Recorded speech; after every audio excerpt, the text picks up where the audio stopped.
लगभग 150 साल पहले की बात है। ढोलकपुर गांव के एक कोने में एक परिवार रहता था। उस परिवार में था पीहू, उसका बड़े भाई साहुर और उनके मम्मी पापा। एक सुबह पीहू और साहुर घर के बाहर खेल रहे थे और अंदर उनकी मम्मी किचन में खाना बना रही थी। वो थोड़ी जल्दी में थी और तभी अचानक उनके कपड़ों में आग लग जाती है। वो चीख चीख के चिल्लाने लगती हैं। पीहू और साहुर मम्मी की चीख सुनकर भागकर अंदर आते हैं और जैसे ही मम्मी को जलते हुए देखते हैं वो चिल्लाते हैं, पापा जल्दी आओ पापा। पापा भागकर आते हैं, लेकिन मम्मी को बचाने के लिए जैसे ही हाथ बढ़ाते हैं उनके कपड़ों में भी आग पकड़ लेती है और कुछ ही सेकंड्स में दोनों जलकर राख हो गए। पीहू और साहुर सिर्फ देखते रह गए, जैसे पूरी दुनिया ही खत्म हो गई हो। अब पीहू घर में अकेली रहने लगी और साहुर हर दिन खेतों में काम करता, सिर्फ इसलिए ताकि उसकी बहन भूख से ना रहे।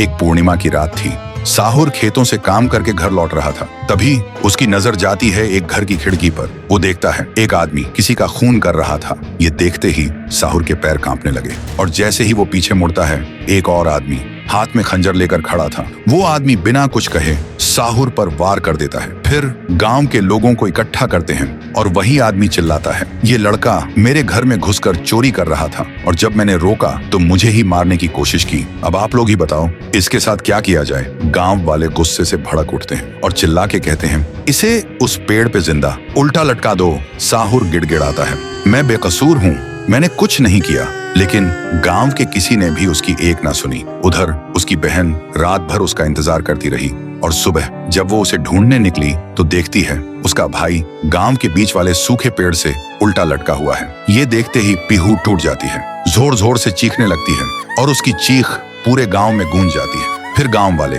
पीहू को भी चोर का बहन कहकर गांव से निकाल देते हैं और तब से साहुर की आत्मा उस पेड़ के अंदर समा गई थी और पीहू गांव के बाहर एक झोपड़ी में रहने लगी थी। रोज एक पेड़ के नीचे बैठकर भीख मांगती थी, लेकिन कोई भी उसे कुछ भी खाने को नहीं देता था। वो बस भूखी पेट पेड़ के नीचे लेटी रहती थी। साहुर भी अपनी बहन का दर्द महसूस कर पाता था, लेकिन वो कुछ नहीं कर सकता था। फिर एक दिन पीहू रास्ते में खाना मांग रही थी और तभी एक नशे में चली गाड़ी ने उसे कुचल दिया था। तब से पीहू एक भूखी आत्मा बन गई जो हर गांव में भटकती थी, सिर्फ एक ही बात कहकर, मुझे भूख लगी है। ये सब याद करते ही तुंग तुंग तुंग साहुर की आंखों से आंसू टपकने लगते हैं और तभी उसे एक आवाज सुनाई देती है और बिना कुछ सोचे तुंग तुंग तुंग साहुर उस सूखे पेड़ के अंदर से निकलता है और अंधेरे में सीधा उस आवाज की तरफ चल पड़ता है। तो दोस्तों, अगर आप चाहते हो कि अगले पार्ट में पीहू, गुड़िया और तुंग तुंग तुंग साहुर की पावर दिखाई जाए तो इस वीडियो को 2 लाख लाइक्स तक पहुंचाओ,